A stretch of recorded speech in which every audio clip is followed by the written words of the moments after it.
Assalamu alaikum wa rahmatullahi ta'ala wa barakatuh, mes frères et sœurs.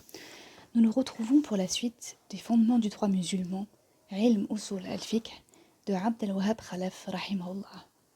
Avec donc la deuxième source, la sunna du prophète sallallahu alayhi wa sallam. 1. Définition. 2. Autorité. 3. La valeur de la sunna par rapport au Coran. 4. La classification des hadiths selon leur rapporteur. 5. Les hadiths conjecturaux et les hadiths indiscutables. Définition. Selon la terminologie religieuse, le terme sunna désigne toutes les paroles que le prophète sallallahu alayhi wa sallam a dites, tous les actes qu'il a accomplis, ainsi que tous les actes et dires d'autrui qu'il a acceptés ou approuvés.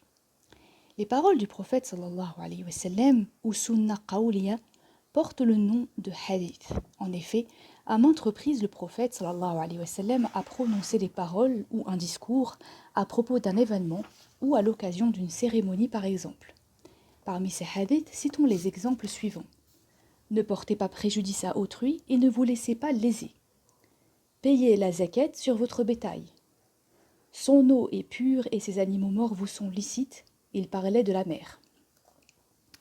Les faits et gestes du prophète sallallahu alayhi wa sallam, ou sunna fi'liya, comprennent entre autres la manière dont il accomplissait les rites cultuels, tels que les prières obligatoires et le pèlerinage, et la manière dont il rendait les jugements, comme se satisfaire d'un seul témoin ou déférer le serment au plaignant. Quant aux actes et dires d'autrui agréés par le prophète, sallallahu alayhi wa sallam, ou sunna taqririya, il consiste en tout ce qui a été dit ou fait par des compagnons, radiallahu anhum, du vivant du prophète, en sa présence, et qu'il a approuvé. Son approbation se manifestait de plusieurs manières. Soit il gardait le silence et n'exprimait pas de désaccord avec ce qui avait été dit ou fait, soit il l'acceptait en montrant sa satisfaction. Dans les deux cas, on considère l'acte ou la parole du compagnon comme agréé par le prophète sallallahu alayhi wa sallam. Nous citerons comme exemple les deux récits suivants. 1. Deux compagnons étaient en voyage quand l'heure de la prière arriva. N'ayant pas d'eau pour faire leurs ablutions, ils firent les ablutions sèches, tayammum, et accomplirent leur prière. Peu de temps après, ils trouvèrent de l'eau, alors que le laps de temps accordé pour accomplir la dite prière ne s'était pas totalement écoulé. L'un d'eux refit ses ablutions à l'eau et recommença sa prière. Le deuxième n'en fit rien. Ils rapportèrent au prophète sallallahu alayhi wa sallam ce qu'ils avaient fait.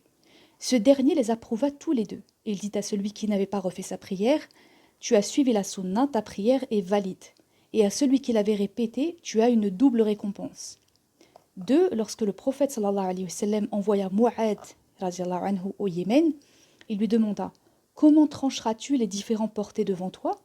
Je rendrai mon jugement selon le livre d'Allah. Et si tu ne trouves pas de solution dans le livre d'Allah, je la chercherai dans la sunna de son prophète.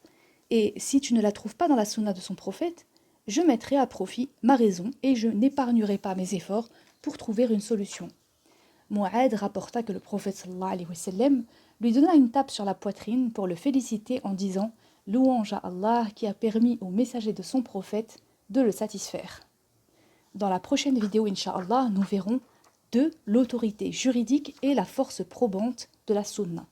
Wassalamu alaikum wa rahmatullahi ta'ala wa barakatuh wa sahafturkum.